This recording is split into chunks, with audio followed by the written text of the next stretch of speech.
সফলতা ধরে রাখার জন্য ছাত্রছাত্রীদের কঠোর পরিশ্রম করতে হবে। Doctor B.R.. আম্বেদকরের জীবন থেকে শিক্ষা নিয়ে এগিয়ে যেতে হবে শিক্ষার্থীদের।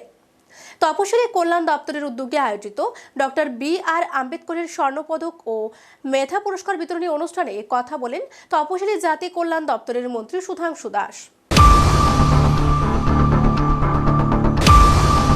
প্রসঙ্গত 2022-23 শিক্ষাবর্ষে মাধ্যমিক ও উচ্চ মাধ্যমিককে গোটা রাজ্য থেকে টিবিএসসি বোর্ডের প্রথম 10 জনের মধ্যে এসসি ক্যাটাগরি যারা রয়েছে তাদের 9 জন ছাত্রছাত্রীকে 25,000 টাকা সহ গোল্ড মেডেল দেওয়া হয়েছে। পাশাপাশি পশ্চিম জেলার বিভিন্ন স্কুলের মধ্যে এসসি ক্যাটাগরিতে 60% নম্বর নিয়ে উত্তীর্ণ ছাত্রছাত্রীদের দেওয়া হয়েছে পুরস্কার। এই দিন মাধ্যমিক ও উচ্চ মাধ্যমিকে গোটা রাজ্য থেকে টিবিএসসি বোর্ডের এসসি ক্যাটাগরি 471 জনকে 1500 টাকা করে পুরস্কার দেওয়া হয়েছে। এই দিন এই পুরস্কার বিতরণী অনুষ্ঠানে মন্ত্রী সুধাংশু দাস বললেন, আজকের এই পুরস্কার বিতরণী অনুষ্ঠান রাজ্যের ছাত্রছাত্রীদের পড়াশোনার আরও অনুপ্রাণিত করবে। সফলতা ধরে রাখার জন্য ছাত্রছাত্রীদের কঠোর পরিশ্রম করতে হবে। সফলতা কোনো চূড়ান্ত সীমা নয়, এটা একটা চলমান প্রক্রিয়া। সফলতা ধরে রাখার জন্য কঠোর পরিশ্রম করতে হবে। একবার পেলেই এই ধরনের পুরস্কার বছর বছর পাওয়া যাবে সেটা ভেবে নেওয়াটা ভুল হবে। কারণ যারা পুরস্কার পেয়েছে মাধ্যমিকে এবং উচ্চ মাধ্যমিকে একই নম্বর পাবেন সেটার গ্যারেন্টি কারো পক্ষে দেওয়া সম্ভব নয়। এই বিষয়ে ধারাবাহিকতা বজায় রাখতে হলে একটাই বিকল্প, কঠোর পরিশ্রম। কারণ যারা পুরস্কার পায়নি তারা প্রতিদ্বন্দ্বিতায় আসবে, তারা আগামী দিনে কাঙ্ক্ষিত লক্ষ্যে পৌঁছবার চেষ্টা করবে। সেক্ষেত্রে যারা পুরস্কার পেয়েছেন তাদেরকে আরও অনেক বেশি পরিশ্রম করতে হবে, কারণ চ্যালেঞ্জে আসবে প্রত্যেক দিন। সেই চ্যালেঞ্জ গ্রহণ করাটাই হচ্ছে সব থেকে বেশি জরুরি।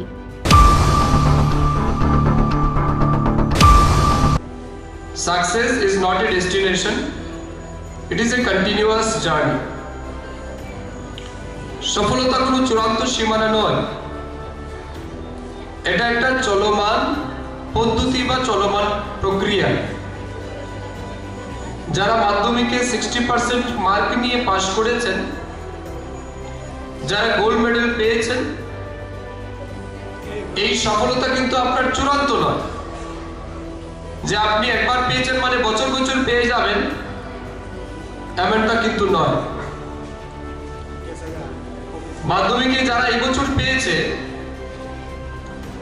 উচ্চ মাধ্যমিকে যারা এই বছর পেয়েছে, তার মানে আপনারা যখন নেক্সট এক্সাম ফেস করবেন তখন সেম মার্ক আপনি পাবেন, তার গ্যারান্টি কিন্তু দেওয়াটা মুশকিল।